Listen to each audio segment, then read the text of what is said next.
Hi friends, welcome to our channel Karakuzhambu. இன்றைக்கி ஒரு சூப்பரான தேங்காய் பூ பொங்கல் தான் பார்க்க போகிறோம். அதுக்கு 1 டம்ளர் அளவு பச்சரிசியும் 1/4 டம்ளர் பாசிப்பருப்பு எடுத்திருந்தேன். அதை 4-5 முறை நல்லா கழுவிட்டு தண்ணி ஊற்றி 2 மணி நேரம் ஊற வச்சுடுங்க. நான் பாத்திரத்தில் தான் பொங்கல் செய்ய போகிறேன். நல்லா ஊறிடுச்சு பாருங்கள். இப்போது அந்த தண்ணியை ஊற்றிட்டு 2 கப் அளவு தண்ணி சேர்த்துக்கலாம். அரிசி பருப்பு வேகிறதுக்கு அடுப்பு ஆன் பண்ணிவிட்டு நல்லா வேக வைங்க. கொஞ்சமாக உப்பு சேர்த்துக்கோங்க, ஒரு பிஞ்ச் அளவுக்கு.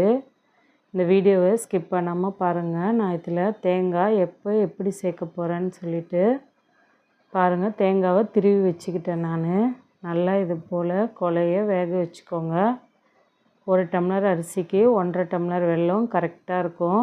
நான் 1.5 டம்ளர் அளவு சேர்த்துருந்தேன், கரெக்டாக இருந்துச்சு. நல்லா வேக வச்சுக்கோங்க. நான் 2 ஏலக்காவை 1/2 ஸ்பூன் சர்க்கரை போட்டு மிக்சியில் அரைச்சி வச்சுருக்கேன்.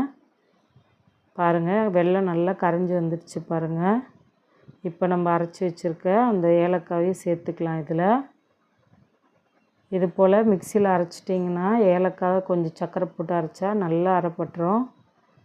அவ்வளோதான். இப்போ பாருங்கள், நல்லா ஒரு சூப்பரான பொங்கல் ஒரு 1/4 மணி நேரத்தில் ரெடி ஆகிடுச்சு.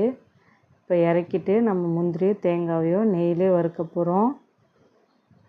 4-5 ஸ்பூன் நெய் சேர்த்துக்கோங்க. சேர்த்துட்டு எவ்வளோ முந்திரி வேணுமோ அவ்வளோ சேர்த்துக்கலாம். தேங்காயையும் நான் திருவி வச்சுருந்தேன். இந்த மாதிரி தேங்காய் போட்டு செய்யும்போது நெய்யிலே தேங்காவை நம்ம வறுத்து சேர்க்கும்போது நல்ல வாசனையாக டேஸ்ட்டாக இருந்துச்சு பாருங்கள். இப்போ நம்ம தேங்காவை சேர்த்துடலாம். அடுப்பை சிம்மில் வச்சுக்கோங்க. வச்சுட்டு நல்லா இது போல் வதக்கி விடுங்க. தேங்காய் நல்லா கொஞ்ச நேரம் வதங்கட்டும் நெய்யிலேயே. இந்த அளவுக்கு வதங்கினதும் போதும். இப்போ நம்ம பொங்கலில் சேர்த்துடலாம். இதை அடுப்பு ஆஃப் பண்ண வேண்டாம், அப்படியே சிம்லேயே இருக்கட்டும். இப்போது வறுத்த தேங்காவையும் முந்திரியும் நம்ம பொங்கலில் சேர்த்தாச்சு பாருங்கள். நவராத்திரிக்கு நம்ம சாமிக்கு படைக்க ஒரு 1/4 மணி நேரத்துலேயே இந்த பொங்கலை நான் ரெடி பண்ணிட்டேன். ரொம்ப நல்லாவே டேஸ்ட்டாக இருந்துச்சு. கண்டிப்பாக நான் செஞ்ச மாதிரியே ட்ரை பண்ணி பாருங்கள். Bye friends.